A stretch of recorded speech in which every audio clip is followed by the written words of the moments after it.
Solanki online classes के इस online platform पर आप सभी साथियों का एक बार फिर हार्दिक स्वागत है। प्यारे साथियों, इससे प्रीवियस लेक्चर में हमने 29 जनवरी 2012 का सीटेट एग्ज़ाम हुआ था प्राइमरी लेवल का, उसके सीडीपी के प्रमुख जो 30 क्वेश्चंस थे उनमें 1 to 15 क्वेश्चंस कवर किए। आज हम उसी क्रम में 16 to 30 जो अगले 15 क्वेश्चन हैं उनको कवर करेंगे। तो जो भी साथी नए हों वो प्रीवियस वीडियो को देख सकते हैं और आप उसकी पीडीएफ आपके लिए इसके साथ आज मिल जाएगी, जो कि टेलीग्राम पे मिलेगी आपके लिए। तो चलिए देर ना करते हुए शुरुआत करते हैं हम नेक्स्ट 15 क्वेश्चंस की। तो आपके लिए स्क्रीन पे क्वेश्चन दिख रहा होगा, क्वेश्चन नंबर 16 क्वेश्चन आपको समझ दिया है। राज्य स्तर की एक एकल गायन प्रतियोगिता के लिए विद्यार्थियों को तैयार करते समय एक विद्यालय लड़कियों को वरीयता देता है। फिर समझिए, एक प्रतियोगिता होनी है सिंगिंग की जिसमें एक विद्यालय लड़कियों को वरीयता दे रहा है। ठीक, अगला ऑप्शन क्या है? यह क्या दर्शाता है? वैश्विक प्रवृत्तियां, बी प्रयोजनात्मक उपागम, सी प्रगतिशील चिंतन, डी लैंगिक पूर्वाग्रह। क्वेश्चन में दिया है कि वरीयता कैसे दी जा रही है? गर्ल्स के लिए। ठीक है, फर्स्ट प्रायोरिटी किसे दी जा रही है? गर्ल्स के लिए। तो ये क्या है? ये लैंगिक पूर्वाग्रह है, मतलब पक्षपात है। किसके साथ? बॉयज़ के साथ, लड़कों के साथ। ऑप्शन कौन सा होगा हमारा? डी ऑप्शन बिल्कुल राइट हो जाएगा। ये लैंगिक पक्षपात है या पूर्वाग्रह है जिसको बढ़ावा दे रहा है कौन? विद्यालय। नेक्स्ट क्वेश्चन देखिए, नहीं जाए, बाइगोष्ठ की बच्चों के सीखने में निम्नलिखित में से किस कारण की महत्वपूर्ण भूमिका निभाते हैं? तो बाइगोष्ठ की जाने ही किसके लिए जाते हैं? वो जाने जाते हैं समाज या सामाजिक विकास के सिद्धांत के लिए। तो ऑप्शन हमारा कौन सा हो जाएगा भाई? डी ऑप्शन हमारा राइट हो जाएगा फिर से इसमें भी। नेक्स्ट क्वेश्चन, एक शिक्षिका अपने शिक्षार्थियों की विभिन्न अधिगम शैलियों को संतुष्ट करने के लिए वैविध्यपूर्ण कार्यों का उपयोग करती है। वह से प्रभावित है, किससे प्रभावित है? फिर से क्वेश्चन, एक शिक्षिका अपने शिक्षार्थियों के विभिन्न अधिगम शैलियों को संतुष्ट करने के लिए वैविध्य कार्यों का उपयोग करती है। किससे संबंधित है ये? कोहल वर्ग के नैतिक विकास के सिद्धांत से संबंधित है क्या?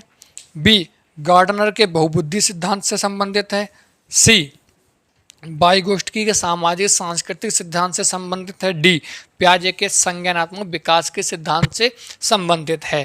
तो ये किससे है? विभिन्न प्रकार की गतिविधियां। तो ये किससे है? बहुबुद्धि सिद्धांत। किसका? तो हार्वर्ड गार्डनर का। ऑप्शन हमारा कौन सा होगा? बी ऑप्शन बिल्कुल राइट होगा इसमें। ठीक, क्योंकि जो हार्वर्ड गार्डनर सिद्धांत दिया था, इनका मानना था बुद्धि एकांकी स्वरूप ना होकर क्या होती है? बहुकारकीय होती है, विभिन्न प्रकार के कारकों से मिलकर बनी होती है। नेक्स्ट क्वेश्चन देखिए, क्वेश्चन नंबर 19। यदि आए, एक शिक्षिका अपने आप में कभी भी प्रश्नों के उत्तर नहीं देती। क्या समझिए, एक शिक्षिका अपने आप में कभी भी प्रश्नों के उत्तर नहीं देती। वह अपने विद्यार्थियों को उत्तर देने के लिए समूह चर्चाएं व सहयोगात्मक अधिगम अपनाने के लिए प्रोत्साहित करती है। यह उपागम के सिद्धांत पर आधारित है। प्रश्न का उत्तर समझिए, ये कहता है एक शिक्षिका कभी खुद से उत्तर नहीं देती है, वो बच्चों को समूह में बिठाकर क्या करती है? कहती बेटा इस पे क्या करो, इस पे चर्चाएं करो, इस पे चर्चा करो, इस पे डिस्कस करो और इसका जो उत्तर है वो फाइंड आउट करो। उसके लिए हमारा जो इसका रिजल्ट है, कंक्लूजन निकल के आएगा। ये किस प्रकार का मेथड है ये बताना है हमारे लिए। ऑप्शन ए अनुदेशात्मक सामग्री के उचित संगठन, बी अच्छा उदाहरण प्रस्तुत करना और भूमिका प्रतिरूप बनाना, सी सीखने की तत्परता, डी सक्रिय भागीदारिता। जब बच्चा समूह में बैठेगा तो समूह में बैठने के बाद वो क्या होगा? सक्रिय होगा, ये जानने के लिए कि आखिर इसका उत्तर, इसका परिणाम है क्या। तो ऑप्शन हमारा कौन सा होगा? इसके अनुसार ऑप्शन हमारा डी होगा, बिल्कुल राइट आंसर। नेक्स्ट देखिए, निम्नलिखित में से कौन सा शिक्षक से संबंधित अधिगम को प्रभावित करने वाला कारक है? क्या समझिए, ऐसा कौन सा कारक है जो किसे प्रभावित करता है? शिक्षक से संबंधित अधिगम को प्रभावित करता है। ए बैठने की उचित व्यवस्था। यदि बच्चे उचित स्थान पर बैठें तो कह रहा है ये कि क्या जो अधिगम है प्रभावित होगा? बिल्कुल नहीं होगा। क्यों? क्योंकि उचित स्थान दोनों के लिए आवश्यक है बैठने के लिए। बी शिक्षण अधिगम संसाधनों की उपलब्धता, कि क्या शिक्षण सामग्री या शिक्षण साधन उसे पर्याप्त मिले तो वह क्या होगा? अधिगम प्रभावित होगा? जी बिल्कुल नहीं। सी विषय वस्तु पर आधारित अनुभवों की प्रकृति, ये तो बहुत ही महत्वपूर्ण है, या आवश्यक है, ये भी नहीं होगा। विषय वस्तु में प्रवीणता, ये क्या कहता है हमारा कि प्रवीण का अर्थ ये है कि अधिक प्रभावी बना सके, साथ ही क्या उनके विषय में सामान्य ज्ञान होने चाहिए। तो ऑप्शन हमारा किसका कौन सा होगा, प्रभावित करने वाला कारक कौन सा है, डी होगा इसमें हमारा राइट आंसर। नेक्स्ट, कोहल वर्ग के अनुसार शिक्षक बच्चों में नैतिक मूल्यों का विकास कर सकता है। धार्मिक शिक्षा को महत्व देकर, बी व्यवहार के स्पष्ट नियम बनाकर, सी नैतिक मुद्दों पर। तो जो कोहल वर्ग ने सिद्धांत ही कौन सा दिया था, नैतिक विकास का सिद्धांत दिया था, अर्थात हमारा ऑप्शन कौन सा होगा, सी ऑप्शन बिल्कुल राइट होगा इसमें। नेक्स्ट क्वेश्चन, छोटे शिक्षार्थियों को कक्ष में समवयस्कों के साथ अंतःक्रिया करने के लिए प्रोत्साहित करना चाहिए। फिर समझिए, छोटे विद्यार्थियों के लिए क्या करें, अपने से बड़े हैं उनके साथ अंतःक्रिया करने के लिए क्या करें, हम प्रेरित करें, प्रोत्साहित करें। क्या कहता है ये, एक दूसरे से प्रश्नों के उत्तर सीख सकें इसलिए, बी पाठ्यक्रम को जल्दी पूरा हो सके, क्या इसलिए, जी बिल्कुल नहीं, दोनों ऑप्शन रॉन्ग होंगे हमारे। सी वे पढ़ने के दौरान सामाजिक कौशल सीख सकें, बिल्कुल, वो क्या कर पाएँ, सामाजिक कौशल, जो समवयस्क हैं उनके साथ के जो बड़े बच्चे हैं उनसे क्या सीख पाएंगे, सामाजिक कौशल वो ग्रहण कर पाएंगे। तो ऑप्शन हमारा कौन सा होगा, C option is right answer. चलिए नेक्स्ट क्वेश्चन देखें क्या कहता है, जब एक निरोग बच्चा पहली बार विद्यालय आता है तो शिक्षक को क्या करना चाहिए। आप समझिए इस प्रश्न का सेंस, कि जैसे कोई ऐसा बच्चा है जिसके अंदर कोई निरोग था, मतलब कोई अयोग्यता है या कोई रोग था या है, ठीक, यदि वो पहली बार विद्यालय आता है तो उसे क्या करना चाहिए।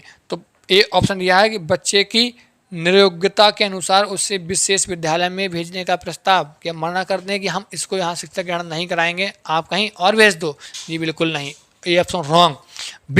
बी कहता है कि उसे अन्य विद्यार्थियों से अलग रखना, यदि अलग रखा तो अपनी उस कमी का वह बार बार क्या करेगा, उसका आभास करेगा, उसे महसूस करेगा। सी सहकारी योजना विकसित करने के लिए बच्चों को माता पिता के साथ क्या करना, चर्चा करना, बिल्कुल, जो गतिविधियां हैं, जो योजनाएं चल रही हैं, उन योजनाओं के बारे में क्या करें, माता पिता से चर्चा करें, जिससे कि वो अवगत हो पाएँ और उनके अनुसार बच्चे को क्या मिल पाए, उसका लाभ मिल पाए। तो ऑप्शन हमारा कौन सा होगा, सी इज राइट आंसर।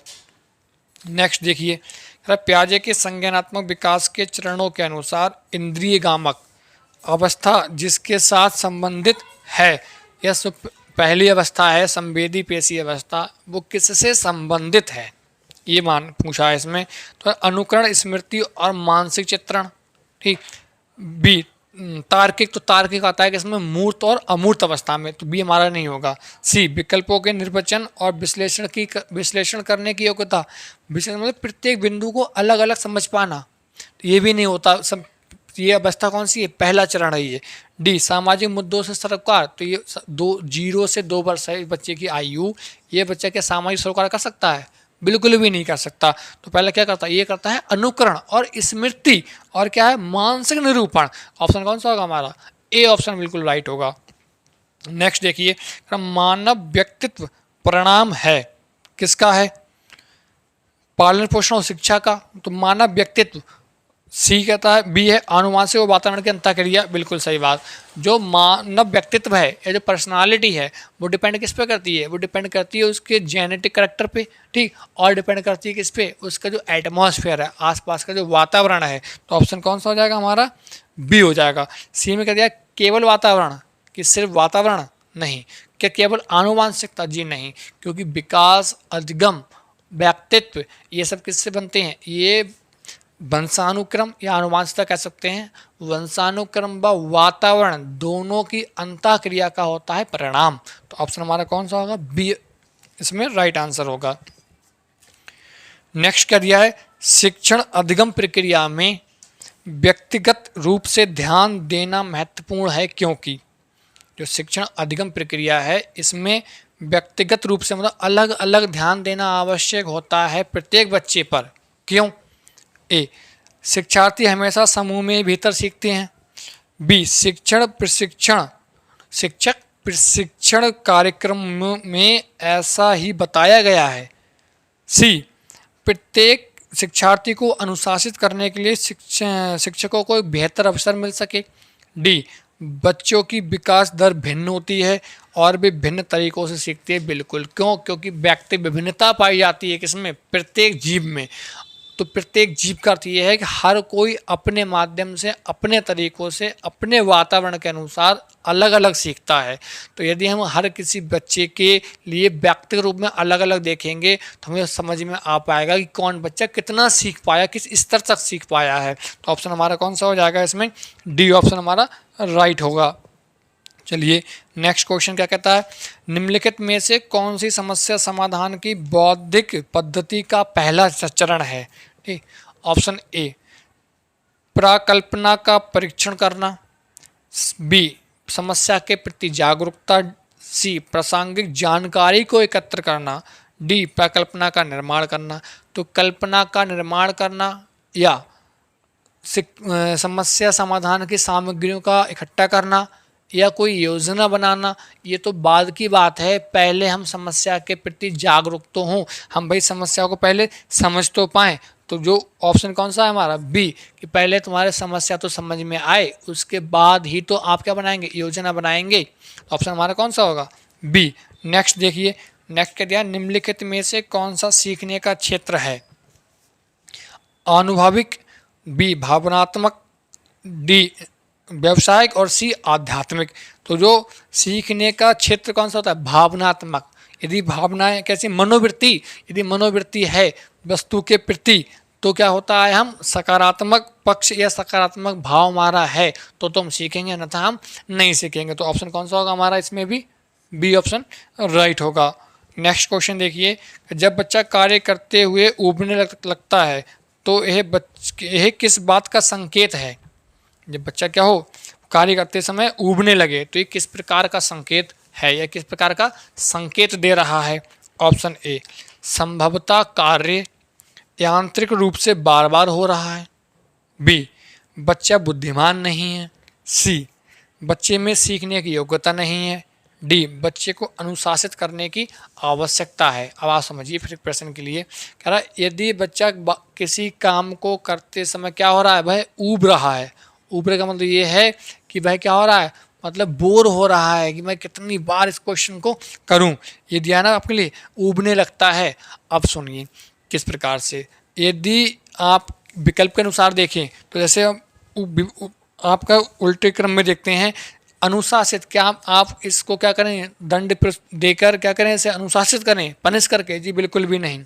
सी, बच्चे में सीखने की योग्यता नहीं है। क्या यदि वो ऊब रहा है तो सीखने की योग्यता नहीं है? जी बिल्कुल नहीं। प्रत्येक बच्चा विशिष्ट होता है, अर्थात सीखने की योग्यता उसके अंदर है। सी, बी हमारा कहते हैं बच्चा बुद्धिमान नहीं है, प्रत्येक बच्चा बुद्धिमान होता है। ऑप्शन ए, संभवतः कार्य यांत्रिक रूप से क्या हो रहा है? वार वार हो रहा है, अर्थात किसी कार्य को क्या हो रहा है? वार वार कराया जा रहा है। बार बार कराने की वजह से ही बच्चा क्या है? ऊब रहा है। हमारा ऑप्शन कौन सा होगा? ए ऑप्शन बिल्कुल राइट होगा हमारा। नेक्स्ट देखिए, नेक्स्ट क्या कहता है? नेक्स्ट एंड लास्ट क्वेश्चन दिया है आपके समक्ष, प्रायः शिक्षार्थियों की त्रुटियां फिर डैश डैश की ओर संकेत करती हैं।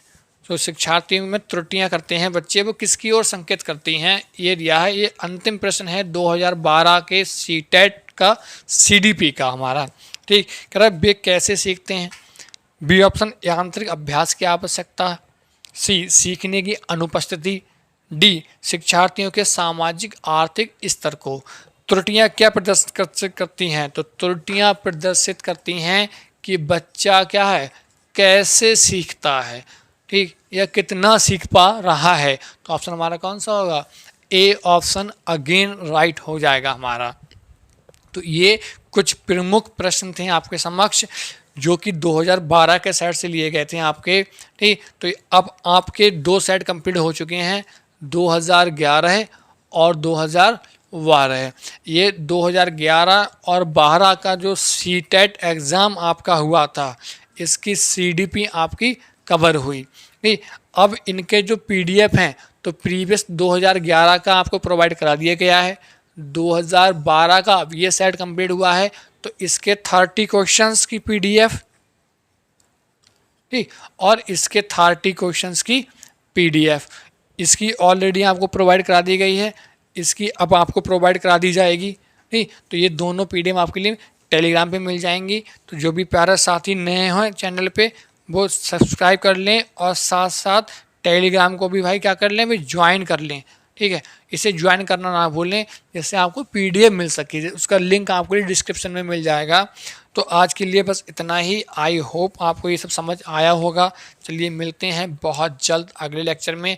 बस साथ साथ आपको इनके टॉपिक्स भी कराए जा रहे हैं जिनकी पीडीएफ भी आपके लिए टेलीग्राम पे प्रोवाइड कराई जा रही हैं। चलिए मिलते हैं अगले लेक्चर में, तब तक के लिए thank you, thanks a lot.